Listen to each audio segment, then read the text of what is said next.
sé. ¿Estás probando tu programa para transmitir? Ah, ¿Qué quieres transmitir, amor? lo estás estudiando. ¿Dónde? Acá pues, ¿Pero quién lo ve? nadie. Para tenerlo nomás.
No.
Ajá.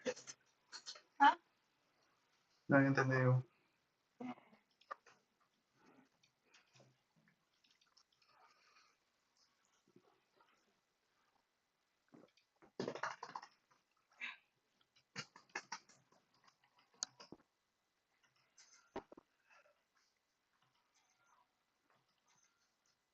Ajá. No había entendido.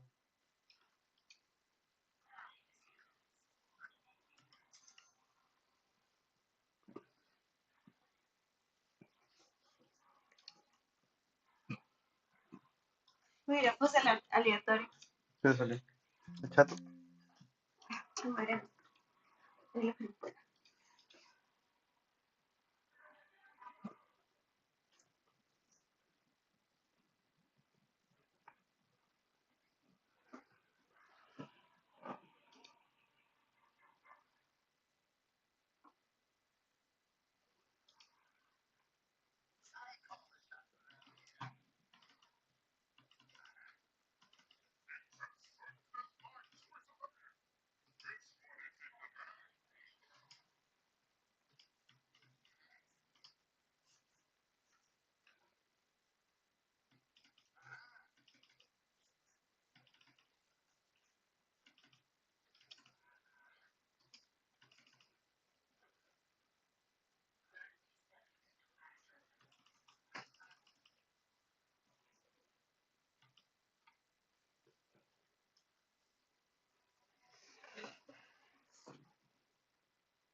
Unary.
Unary.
Puta.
¿No sé?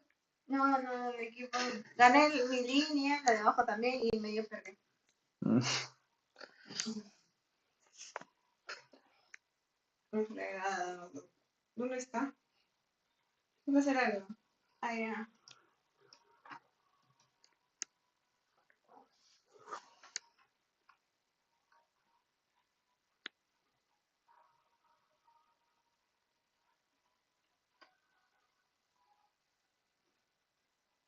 Quiero subir versatilidad, por eso estoy jugando random, vos por horas. Mm. Quiero subir mi conito, he subido bastante en apoyo, pero falta que a veces voy a hacerlos. ¿Qué?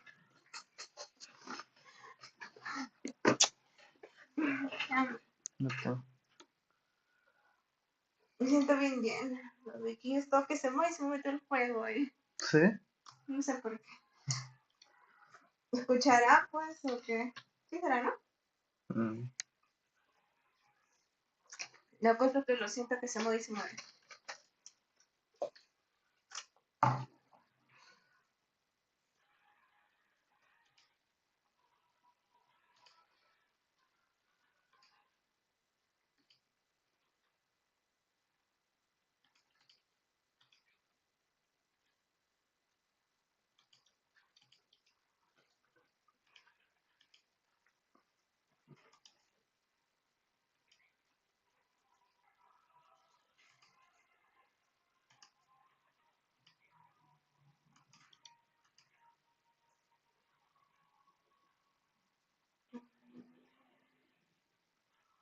Yo me cansé, pero voy a cansar.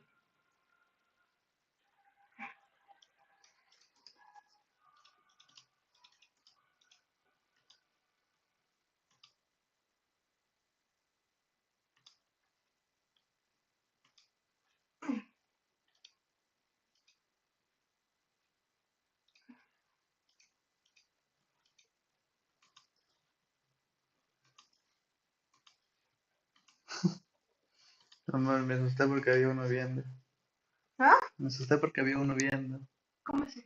Un viewer, pues. ¿Y quién es? Yo mismo. Yo le vi, no. Pero no estás hablando. No, solo estoy estudiando.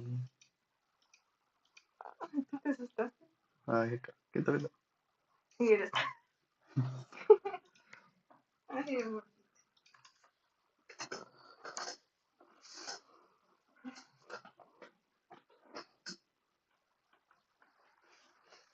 Bueno.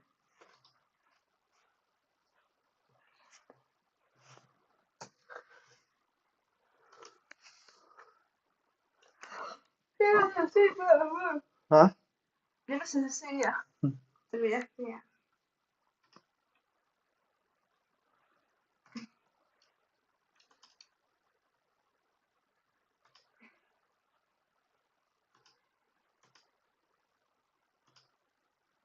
No ganamos las entradas para el cine. ¿No?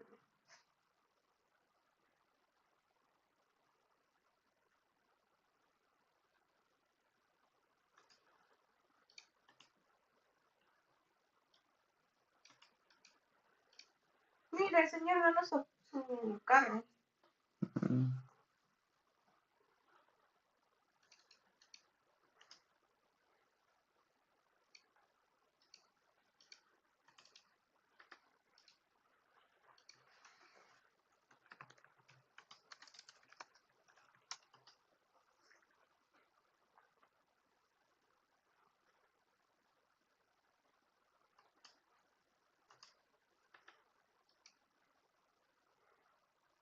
What's going on, everybody? My name is John Hammond. In this video, I'm on Arch Linux. That's a new thing. And I wanted to try out just a little bit of programming in assembly because I'm getting ready for my OSCE, or Offensive Security Certified Expert, and I'm going to need to be doing a lot of shell coding and low-level programming and a little bit in assembly and C. So I figured, hey, let's break the ice. I'm going to see if I can show you, because I'm still learning, and I figured the best way to learn is to be able to teach it, how I can write an assembly program to simply do that. Hello world, the classic, every programmer's got to do it, so let's dive in. I'm going to be using Vim as my text editor because I am trying to move into that realm. Vim hello world.asm, I'm just going to use a .asm extension here.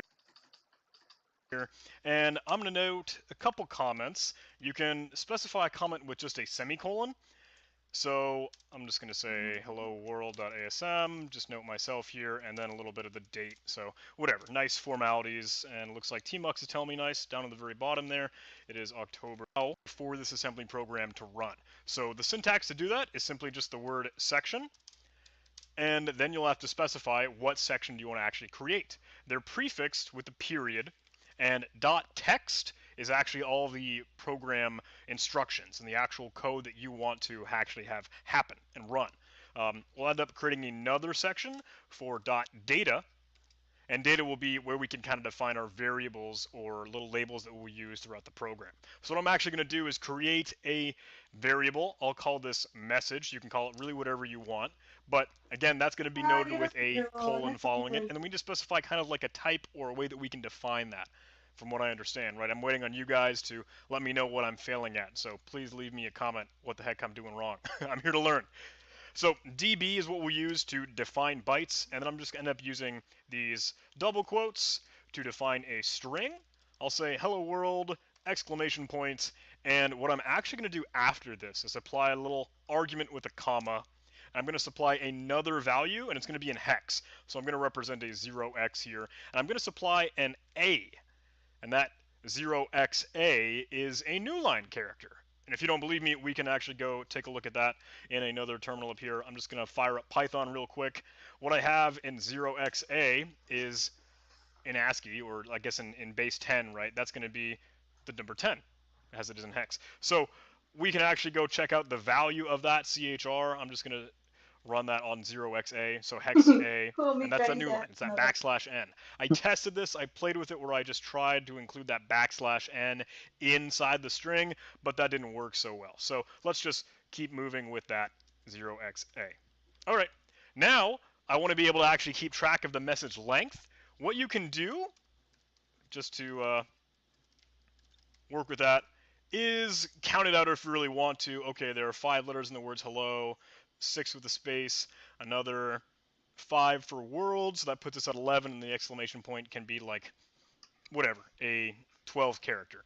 Or, what we could do, I mean, it might be 13 if we include that new line, and what we could do is actually specify, hey, I want to set that equal to, and then the length with a weird notation, a $ hyphen on that variable, and NASM, or what we'll end up using to actually boil this down into an object file that we can link and make an executable with.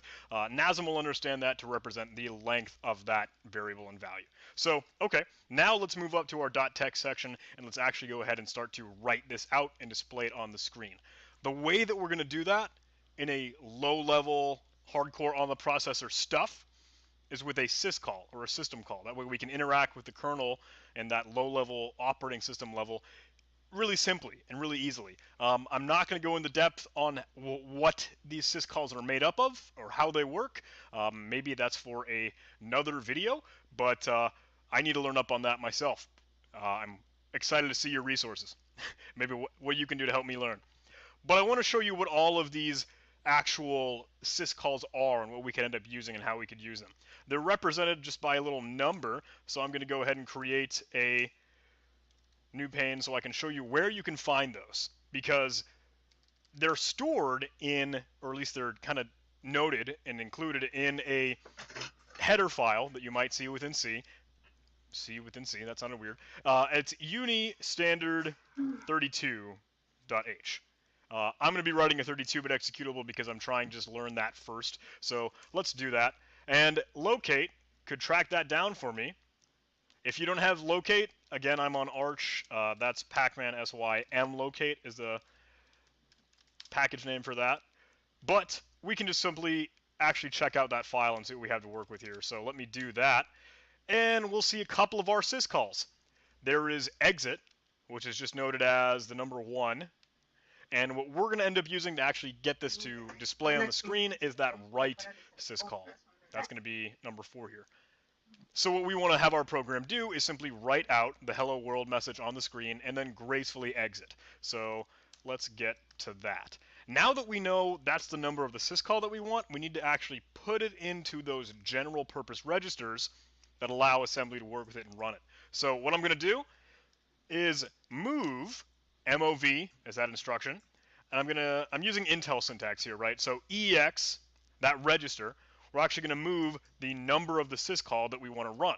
So I'm going to use 0x4 because that's right, as we just saw. And if you need to look at some others, you can just use that as a reference. I'm just going to say use the write syscall, and a little comment here. And now we need to supply all of the other arguments that might come with little comments. Use that as a 0x instruction. What I'm going to do is move MOV as that instruction, and I'm using Intel syntax here, right? So EX, that register, we're actually going to move the number of the syscall that we want to run. So I'm going to use 0x4 because that's right, as we just saw. And if you need to look at some others, you can just use that as a reference. I'm just going to say use the write syscall, and a little comment here. And now we need to supply all of the other arguments that might come with that syscall in the following registers. So EBX, ECX, EDX, and I think then we go to like ESI and EDI. Is that a thing? I might be wrong. I'm waiting for your feedback. All right, so if you want to check out what those arguments and parameters need to be, again, I'm just going to fire up another terminal here. If I can get Tmux to work with me, I'm learning. We can check out the man page for write, and I'm going to use 2 as index here to get to the Linux Programmer's Manual. It says write will write to a file descriptor. Nice, easy. And the arguments that it takes are the file descriptor. So that'll have to be filled into EBX, and our file descriptor in the case of standard out is just going to be number 1. And then we need to know the actual buffer or the string that we want to display and how many bytes that we need to supply, or the count, how many bytes are in that string, in that buffer. That's going to be our other argument. So EBX will be our file descriptor, ECX will be our buff, and EDX will be the count. Note that after you call the syscall, it's going to end up populating the EAX register with the return value. Since we're just writing the screen, maybe we don't care about it all that much, but for your reference, now you know when you run a syscall, it'll fill in that value in EAX, that return value. So, cool. Let's go ahead and fill that in now. We can supply our arguments. 1 will just be use standard out as the file descriptor. And then we need to know the buffer that we're going to work with. Oh, sorry, that should have been EBX. Good catch.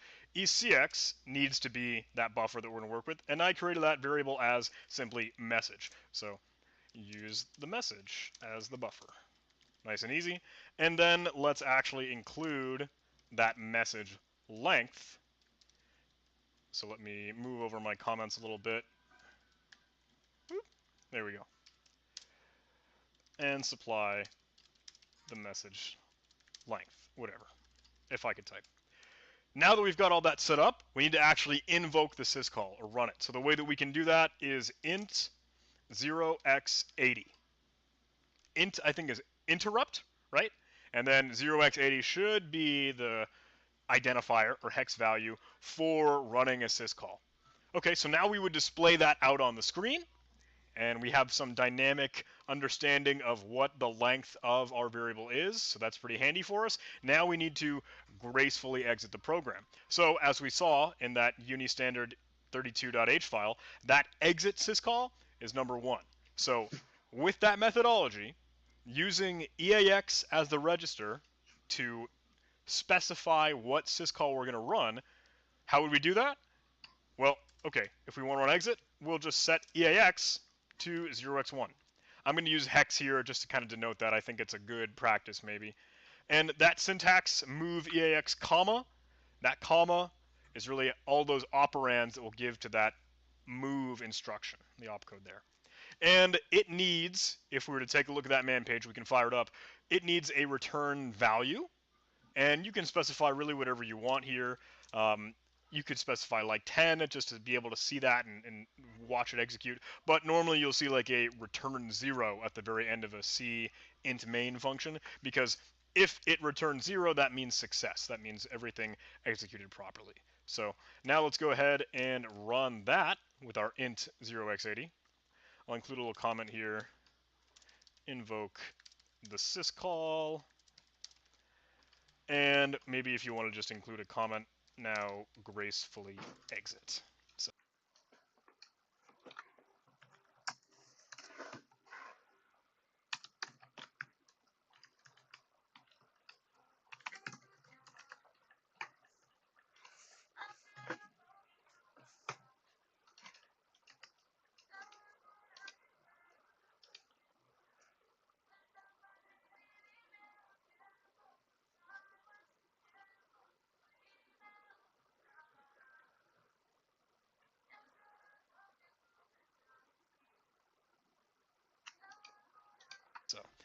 I think that looks good. I think we got just about everything that we need.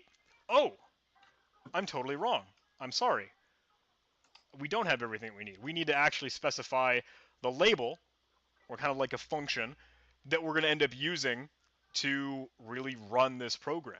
I mentioned int main in C, but we need to go the level lower than that. We need to specify _start as really how we're going to end up running all of this. So that's simply _start and then a colon to denote, okay, this is what we will run.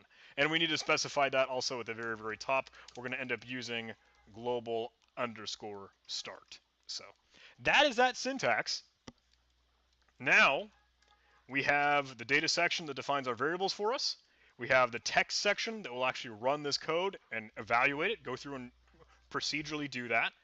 Run our write syscall with the proper arguments, run our exit syscall with the proper arguments, and we are all set up. So let's go ahead and compile this. I am going to break out of this, and the way that we compile is with NASM. I think that's a quick and easy, pretty handy and good assembly. It's not, what's the right word for that? Creating the object file? I need your help. So the way that we can actually go ahead and run that is by running NASM with TAC-F, and I want to specify ELF32,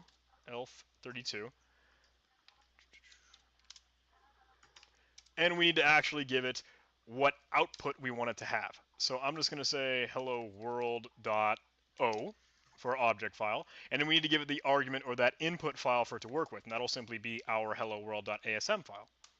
So we can run that. If you don't have NASM, again, I'm on Arch. You might be able to use apt or whatever you have for your package manager. So that's sudo pacman tac s, and you don't need y. I mentioned that earlier. Pacman tac s NASM. That should work just fine for us. Whoop. Just trying to fill my terminal up with the instructions so you guys can see that just fine. Now that we have that hello world.o file, let's go ahead and make that the executable. So I'm going to use LD, and I think it's TAC-M I38632. Let me just double check on that. get my notes off on the side. Normally I don't use notes when I record, so everything is awful. But this one might be a little bit better. I guess we'll see. Okay, cool. It's elf. My bad. I386. Elf underscore I386. And you'll actually want to specify, again, your output file. I'll just call that hello world. And we need to specify the object file we want to work with. So that's the command. Again, making an 32-bit elf file, an executable file, with our new executable based off of our object file. Let's go ahead and run that. No errors, no output. So now we have a hello world executable that we have here. I'm just going to / that. And now we have simple, plain and easy, hello world. Little exclamation point, little new line character in there with that 0xa, and that is that. So thank you guys so much for watching. I hope you enjoyed this. I hope you learned a little bit. I hope you learned it was something new. And I hope, whoa, open up the binary file rather than the source code. I hope this was kind of a cool new showcase for assembly, maybe a little bit in my flavor, a little bit of my tone, a little bit of my personality. If you haven't seen this sort of stuff before, it's a huge thing. Going to be big on reverse engineering and binary exploitation and writing exploitation, and oh, I'm all about this. I'm trying to get better at this. This is new for me, and I want to be a hard charger for OSCE. So thank you guys for watching.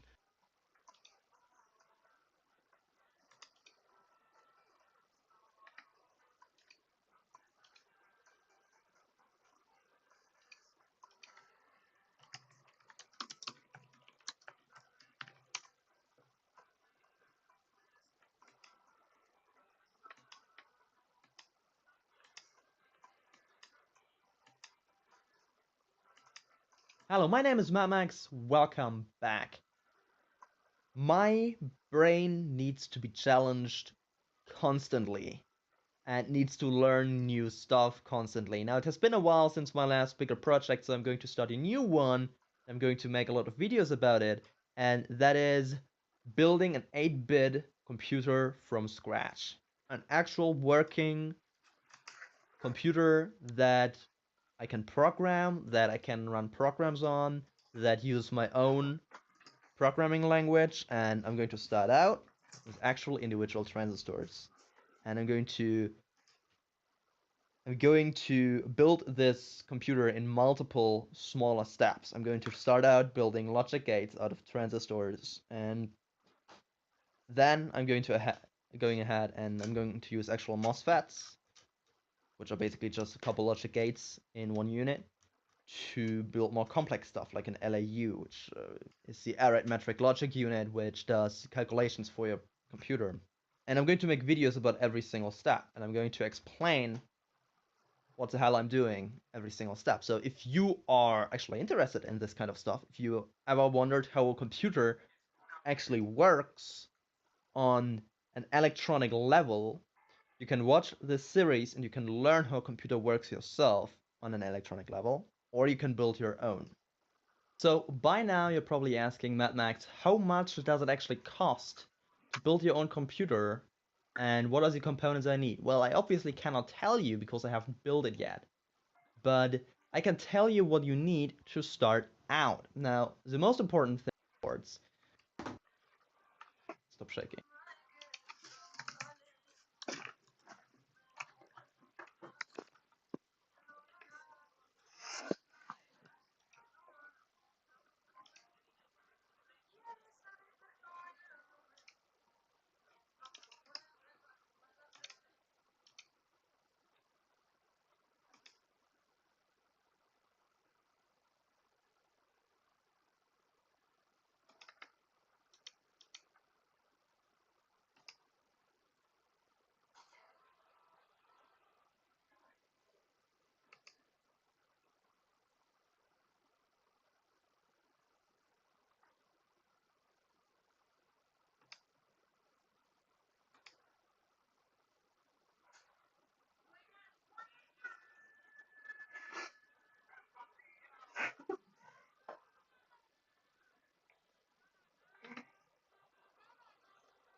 Hi, my name is Shimon Shoken, and I'm Professor of Computer Science at IDC Herzliya and at the Hebrew University of Jerusalem.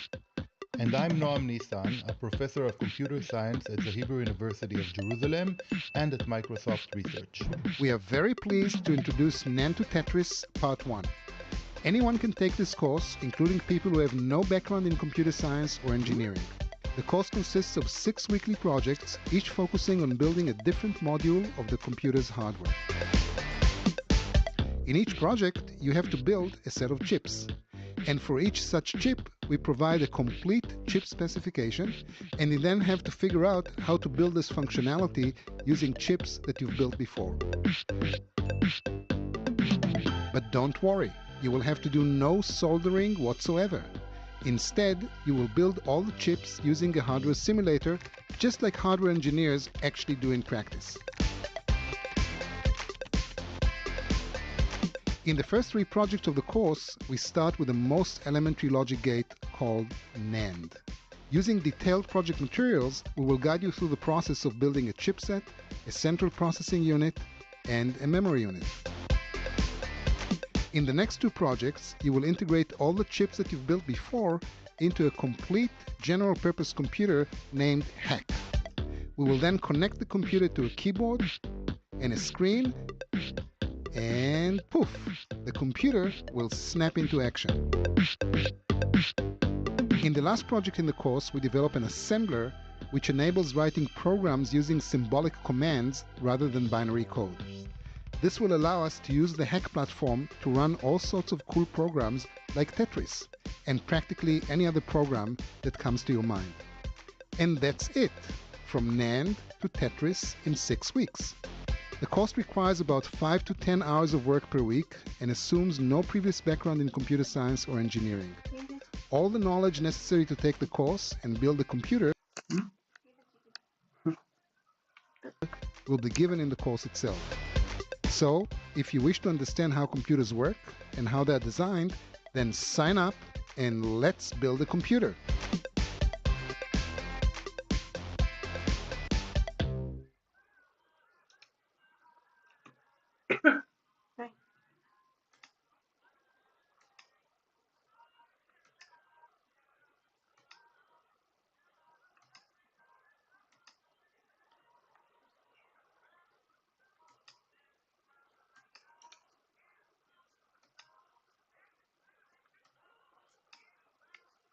Este es bonito, pero no sé, mira.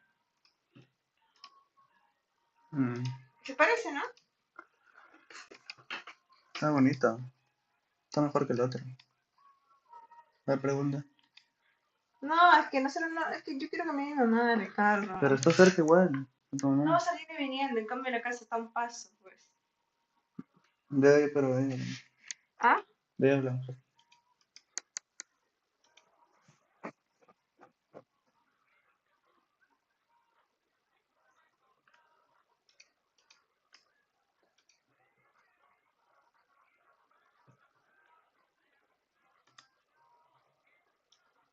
Está volando más, ¿no?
$113. ¿Cuánto viene a ser? ¿Ah? Leche. Mamá, ¿Mm? ¿cuánto viene a ser?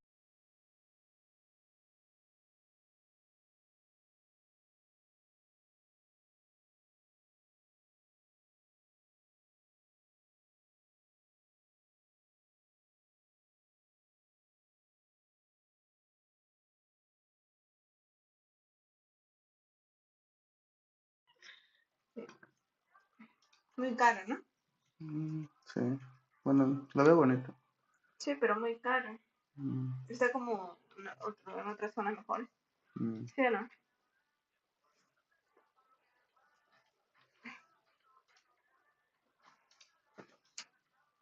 Ay.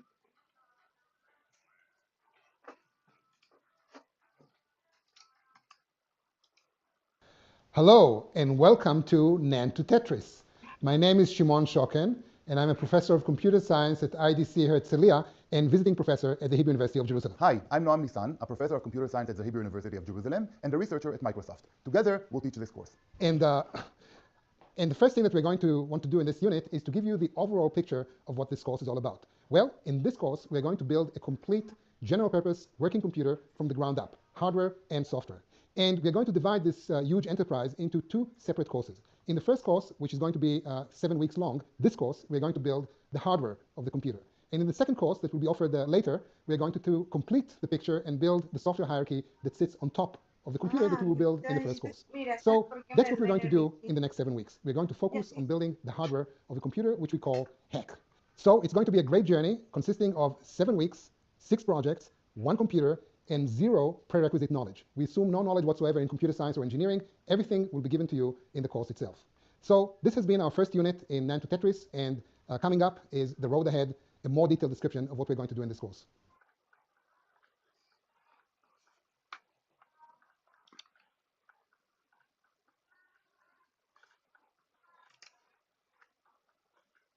We're going to start this course by describing the main mental tools that we're going to use in this course, and in fact the main mental tools that computer science uses all the time that will allow us to design an extremely complicated artifact step by step. Many of you have probably taken a programming course. Many of you may have not, but many you have.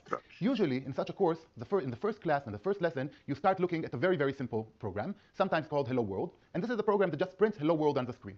Usually you start discussing the various fluff around the commands, basically stating, oh, here's a program and this is how it's supposed to be written. You talk about various commands in the program. For example, the 4th line or the 5th line in what you see in front of you basically tells the computer to print a string, hello world, on the screen, and that's really what the program does. And you discuss all that things, and that's how you start a programming course, a programming 101 course. Now, when you think about that, that's very problematic. There are a lot of things that are under the hood here. First of all, there's this amazing thing. What you see as a program is just a bunch of letters. So for example, if you have the P letter, this is a letter P. It's not doing anything, it's just a letter. And in fact, we know that in computers, the letter P is represented by a number, and it turns out to be 112. So you have a number 112, and then you have a number 114 for R, and so on. And somehow these letters are supposed to do something. How does that happen? Well, you are told something about compilers that translate it to a different language, and the other language, a computer hardware can execute, but how does that work? How does it even work? All that is swept under the rug when you start introduction to computer science or to programming. Similarly, if you look at even the simplest program, the simplest command, for example, print hello world, how are you supposed to do that? Printing hello world on the screen actually involves setting a bunch of pixels on your screen to be more lighter or darker. And it's a lot of pixels, and you have to actually put the pixels that are lighter in a very special order to somehow represent the letter H and then the letter E. How is that, does all that happen? That's an extremely complicated thing, and yet you just use it. That is also swept under the rug. Again, you're told about standard libraries and operating systems that do all that for you, but you don't really worry about them. Why don't we have to worry about them? The main secret of computer science is the fact that you really don't have to worry about them. You can really start and do programming 101, as many students have done throughout the years, without worrying about all these very basic questions. How does that happen? How come you don't need to worry about how? Because it's enough to worry about the what. It's enough to know what the programming language is supposed to do, and you don't need to worry about what happens behind it. Because you're only using it, you're not now actually trying to duplicate it. The how of something is called the implementation. How do you actually make it happen? That's called to implement it. The what is called the abstraction. That is, if you sell the computer language is supposed to do such and such, you don't need to worry about how it is done, but the such and such, the exact specification of the such and such, that's the abstraction that we have, that's the interface that you get to work with, and you only need to worry about that when you actually program. When you are taught in programming 101 that you actually can run that program, the whole point is that you only need to worry about the abstraction, that when you write that command, it's supposed to write hello world on the screen, and the whole point is that you don't need to worry about how that is done. It's enough to know what it does. This is not a bug in the way that we teach programming languages. It's actually the main point of programming languages. Don't worry about the rest. Just worry about what it's supposed to do and trust that someone else worried about the how.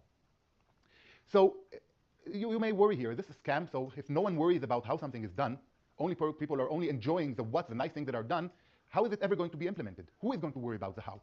Well, it could be someone else, which is always nice to know that someone else can do that. It could be you, later or earlier.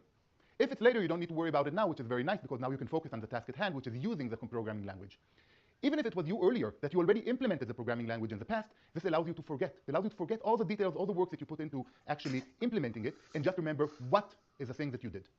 So it's an extremely important thing, and that's the most potent tool of computer science, that once we can separate concerns, we can forget a lot of details about implementation, and only remember a very clean interface, a very clean description of what is done there, then you get this mental saving of not having to have everything in your mind at the same time. You can repeat that many times and many different multiple layers of abstraction, one above the other. So for example, suppose we have already built the blue stage box. We can forget its implementation, worry only about its interface when we try to implement a green box above it.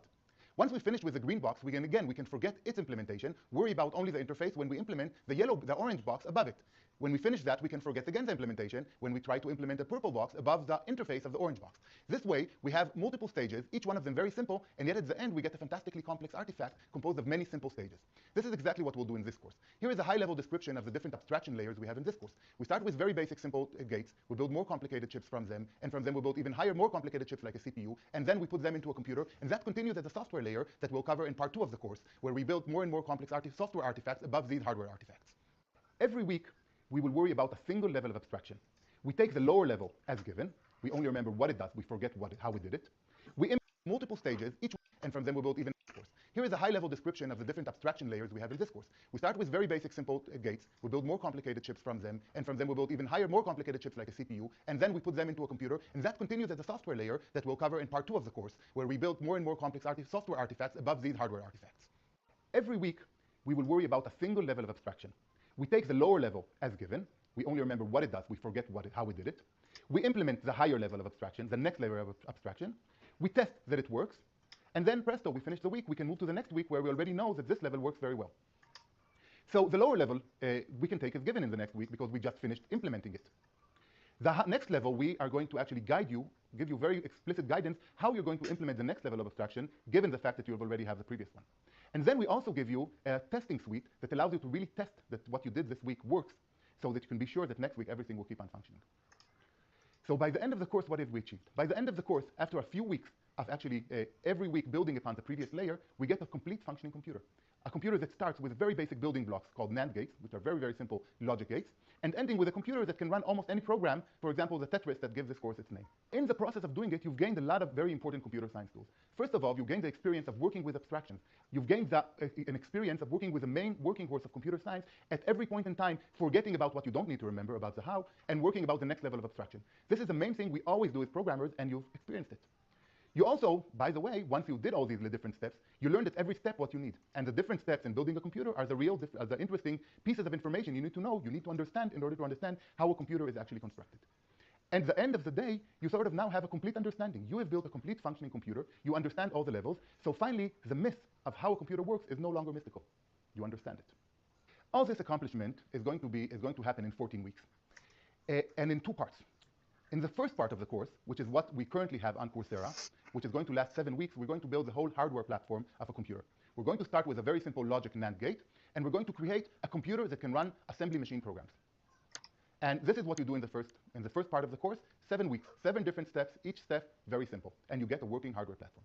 In the second part of the course, which is going to be called, non-surprisingly, From NAND to Tetris Part 2, we're going to start with the same hack computers that we've built in the first part of the course and continue adding a software hierarchy that will allow us to actually run any type of application that we write in a high-level programming language, for example, an application like Tetris that gives this course its name, but also any other type of application that you may want to write. The second part of the course is not available on Coursera yet. If you really, after doing this course, you cannot wait for it, you can always go to our book, which has all the information, including Part 2, and keep on working directly from the book.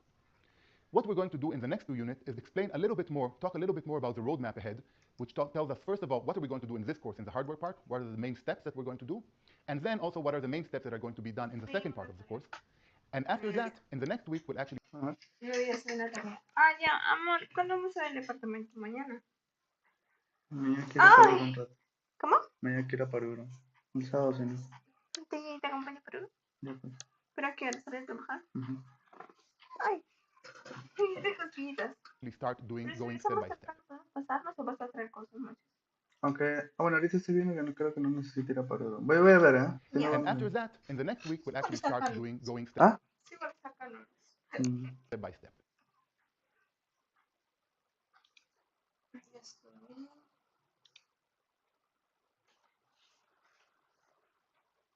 In the previous unit, Noam gave you an overall description of the NAND to Tetris journey. In this unit, we're going to focus on what we're going to do in this course, which is building a computer called HEC. So here's the computer in a very broad description, or sort of a diagram that captures only some of its very main elements. It's going to have a ROM, a CPU, a RAM, and many other chips. And once we build this computer, we're going to connect it to a standard keyboard and to a display unit. And at this point, you can start executing programs and enjoy the computer that you actually built. Which kind of programs? Well, anything that comes to your mind. You can write a program that plays Pong, or a program that plays Space Invaders, or Sokoban, or of course Tetris. And these are actually examples of programs that were previously written by students who took this course. So here's the general picture of this course, and I'm basically repeating things that Noam said before. We start with some general idea of a program that we want to write. We write the program, we compile it, we translate it further into a machine language, we load the code into our computer. The computer is going to use all sorts of chips that we built, which are based on elementary logic gates, and the whole thing ends up with the hardware itself. So basically what we did is we built a software hierarchy that sits on top of some hardware platform. And as Noam explained, we decided to split this enterprise into two different parts. The first part is called NAND to Tetris Part 1, and the second one, which will be offered later, is called NAND to Tetris Part 2. And in this particular course, Tú elige, ¿no? we're going to focus on the hardware only, beginning at the very low level of the hardware itself, of electronics and logic gates, and we're going to do it bottom up. So here we are at the very low level of everything in applied computer science, and this actually is not computer science. This is electrical engineering and solid state physics and so on, and all sorts of things.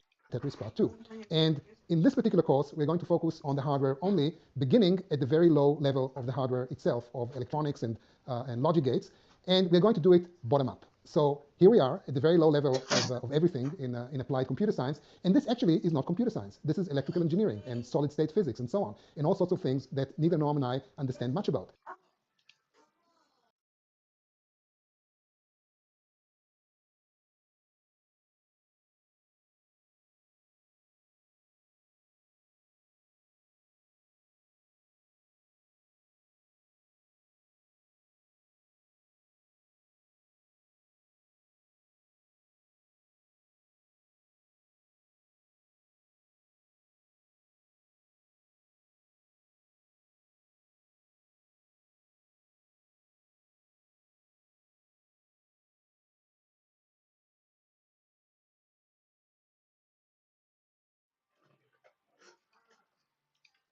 And therefore, we're going to abstract away this hardware and focus instead on the most elementary logic gate that we can think of, which is called NAND. You know, NAND is something that I can describe in 10 seconds, and I will do it in one of the following units. But for now, computer science, and this actually is not computer science. This is electrical engineering and solid state physics and so on, and all sorts of things that neither Noam and I understand much about. And therefore, we're going to abstract away this hardware and focus instead on the most elementary logic gate that we can think of, which is called NAND. You know, NAND is something that I can describe in 10 seconds, and I will do it in one of the following units. But for now, let us assume that it's simply a basic logic gate. We take this NAND gate, and from it, using a certain art called combinational logic, we're going to build a whole set of elementary logic gates like AND, OR, XOR, and so on.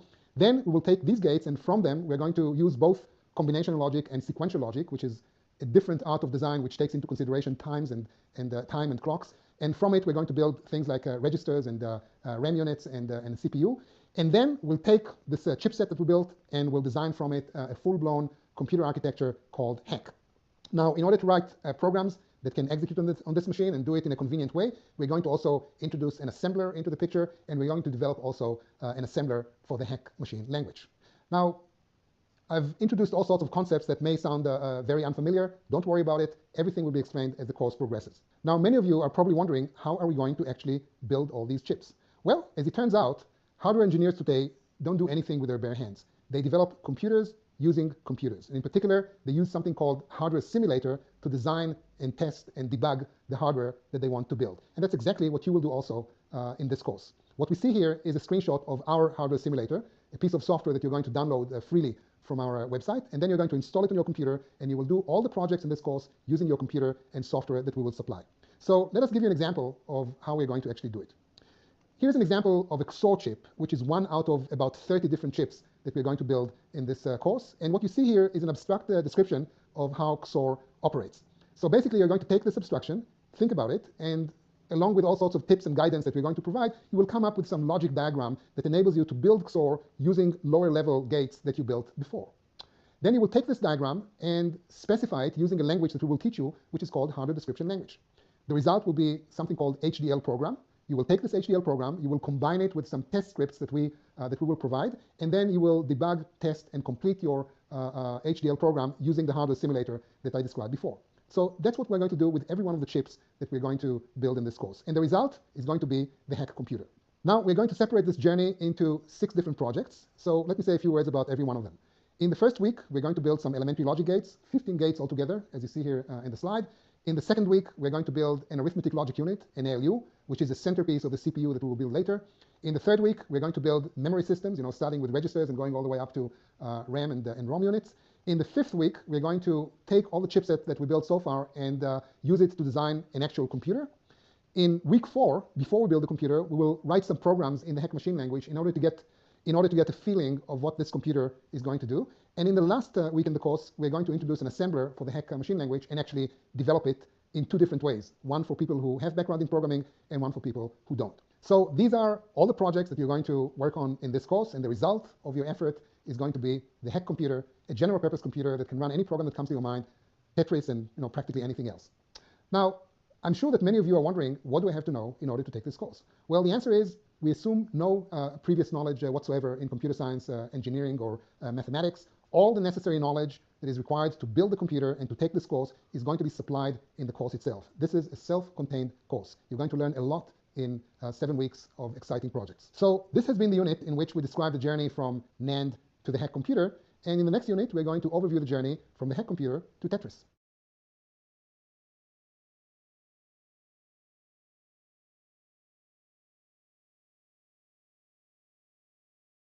In the last unit, you heard about what we're going to do in this course in part 1 of the course. Now I'm going to very shortly tell you what still remains for the second part of the course, for NAND to Tetris part 2, that is not currently offered.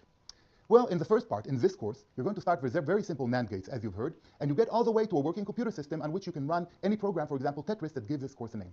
So what remains? What are we going to do in the second part? Well, the question is really the kind of programming that one does on that computer. In the computers that we're going to finish building in this course, you're also going to build a computer language that you can run on it, but it's a very low-level assembly language. If you look at the assembly language, it does not look nice. It's certainly not what you start using in programming 101 courses. It's a very low-level language, very inconvenient. Most programmers, they really want to work with a high-level language, something like this, the example, that is very, very typical of what you see in an Introduction to Programming course. So the kind of things that you have in such high-level language include a rich language, loops, data types, methods, abstraction, many things that do not appear in the assembly language that is the end of this course. Also, there are many high-level operations, for example, math operations, for example, input and output operations that are primitive and are expected by any programmer that wants to write to print hello world and expect hello world to appear on the screen. And in fact, in the second part of the course, where we deal with the software hierarchy, this is exactly what we're going to implement. We're going to present a high-level language called Jack, and we're going to write a compiler for it, using several layers of abstraction, of course, because that's a complicated thing, building a compiler. Similarly, we're going to build a standard library and, in fact, a mini operating system that gives you all the high-level services that programmers expect.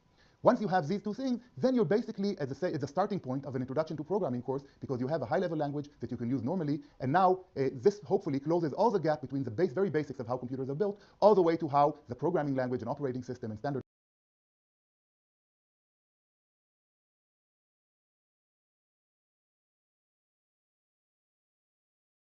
library that you expect to get as a introductory computer programmer. As we said, part 2 of NAND to Tetris is not yet offered. We plan to offer it in the future, but if you cannot wait, it's already ready in the website and in the course book. In the next unit, we will tell you a little bit about the first project, or actually the zeroth project, which just wants to make sure that you're up to date, you found our website, you know how to submit exercises in Coursera, and once we finished with that, the next week, we actually start with building the computer.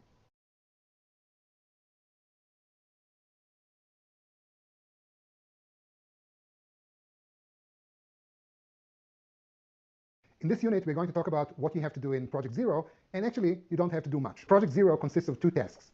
First of all, you have to download the NAND to Tetris software suite and put it on your computer. This will take you something like 2 or 3 minutes. And then you have to submit an HDL program through the Coursera website just to make sure that you know how to use the user interface and so on. That's it. So let us talk about downloading the software. In order to do it, you go to the NAND to Tetris website and you click software. This page will open up, and within this page you have to focus on this link. You click it, and a NAND to Tetris zip file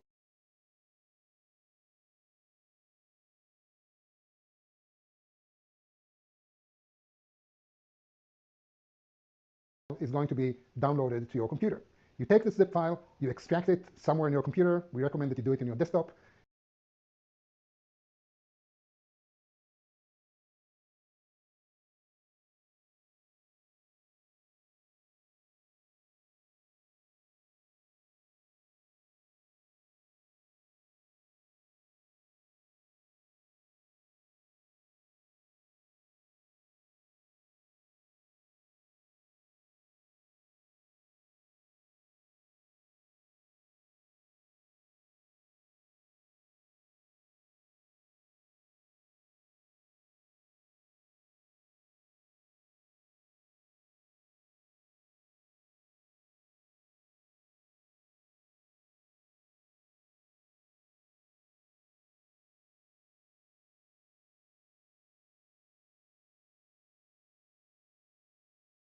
And that's it. You're going to have a folder called NAND to Tetris.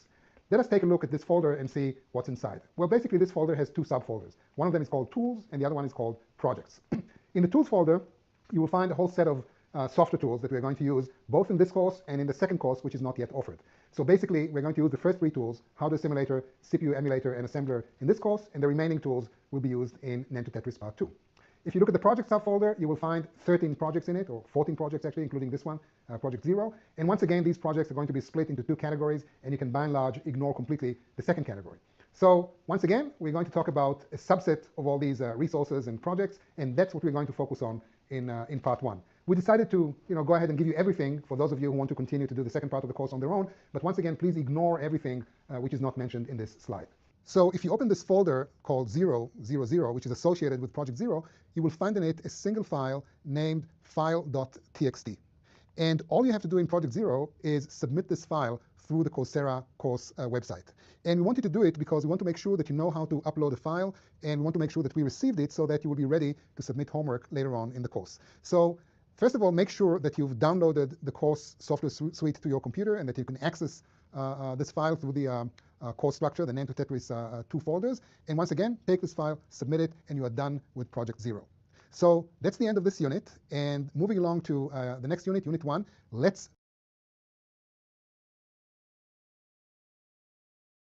and you are done with Project. And moving along to the next.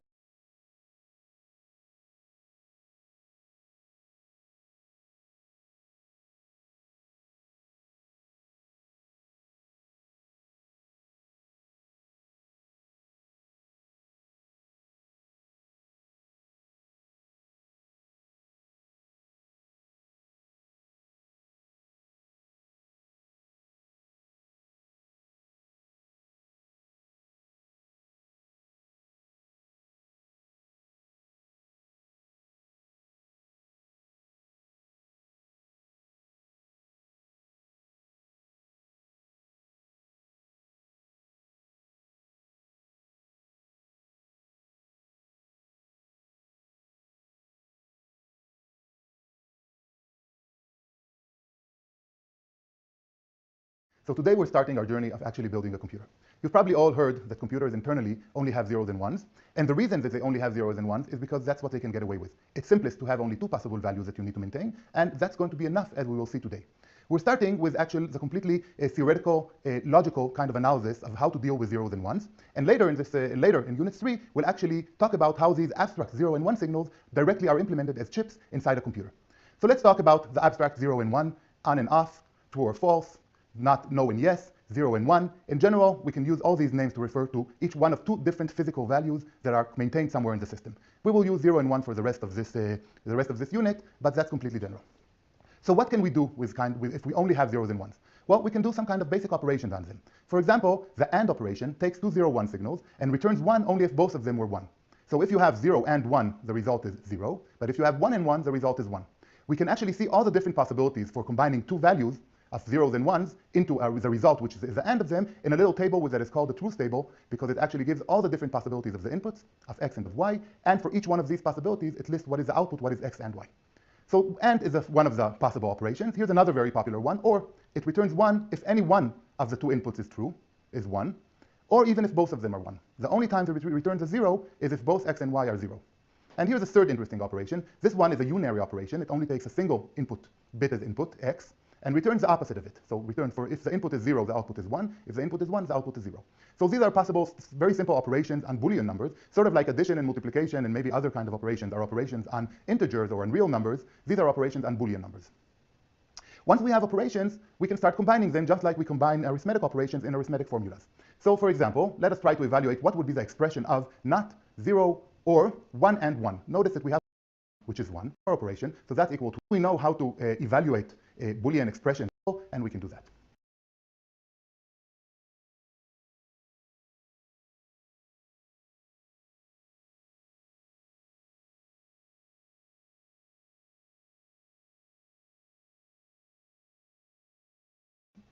Now, once we know how to evaluate Boolean expressions over values, over 0, 1 values, then we can actually get general expressions, general functions that takes indeterminates x, y, z as inputs, and for each value of x, y, z, produce an output.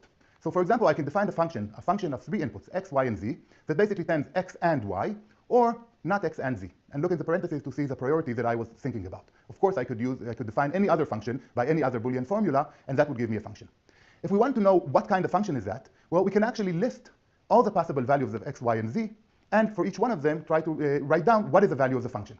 The really nice thing about Boolean values is the fact that there are only a finite number of possible inputs, and we can actually list each one of them. This is completely different from functions that you've learned in 3rd grade, where you have functions from integers to integers, and there are infinitely many integers, so you can never write down the function in a complete specification of all the possible values. But here we can actually write down all the possible values that x, as a triplet, x, y, z can have. We can have x0, y0, and z0 that corresponds to the first row in the table, and so on, until the last row of the table that corresponds to all 3 of them being 1. Now, for each one of these rows, we can just evaluate the function, what is the function f of x, y, z defined by the previous formula for these values. For example, let's look at the second row. In the second row, we have x equals 0, y equals 0, z equals 1, and we can just plug in the numbers 0, 0, 1 into the formula. Every time we have an x, we put a 0 there. Every time we have a y, we put a 0 there. Every time we have a z, we put a 1 there. And now we just get a formula with constants in it, and we can evaluate it just like we did in the previous slide, and we can figure out that that is 1, that the second row should get a value of 1. We can do this similarly for each one of the possible rows, and we can completely fill the table. And now notice that this table of values completely gives you the same information as the previous expression did. It completely specifies the function, the Boolean function that we just had. The first way we described the function was as a formula. The second way we described the function was as a truth table. And these are two completely identical definitions, ways to describe the same Boolean function. So now, once we know we can describe Boolean functions using formulas, this table of values completely gives you the same. Put a 0 there. Every time we have a y, we put a 0 there. Every time we have a z, we put a 1 there. And now we just get a formula with constants in it, and we can evaluate it just like we did in the previous slide, and we can figure out that that is 1, that the second row should get a value of 1. We can do this similarly for each one of the possible rows, and we can completely fill the table. And now notice that this table is defined by the previous formula for these values. For example, let's look at the second row. In the second row, we have x equals 0, y equals 0, z equals 1, and we can just plug in the numbers 0, 0, 1 into the formula. Every time we have an x, we put a 0 there. Every time we have a y, we put a 0 there. Every time we have a z, we put a 1 there. And now we just get a formula with constants in it, and we can evaluate it just like we did in the previous slide, and we can figure out that that is 1, that the second row should get a value of 1. We can do this similarly for each one of the possible rows, and we can completely fill the table. And now notice that this table of values completely gives you the same information as the previous expression did. It completely specifies the function, the Boolean function that we just had. The first way we described the function was as a formula. The second way we described the function was as a truth table. And these are two completely identical definitions, ways to describe the same Boolean function. So now, once we know we can describe Boolean functions using formulas, and basically we have general Boolean expressions, we can actually try to find what are a bunch of Boolean identities that always give us equality. For example, we can always see that x and y, whatever the values of x and y is exactly equal to y and x. This is called the commutative law. We have a similar phenomena for x or y equals y or x. So these are like commutative laws that hold for these Boolean algebra, in this Boolean algebra. There are a bunch of other kind of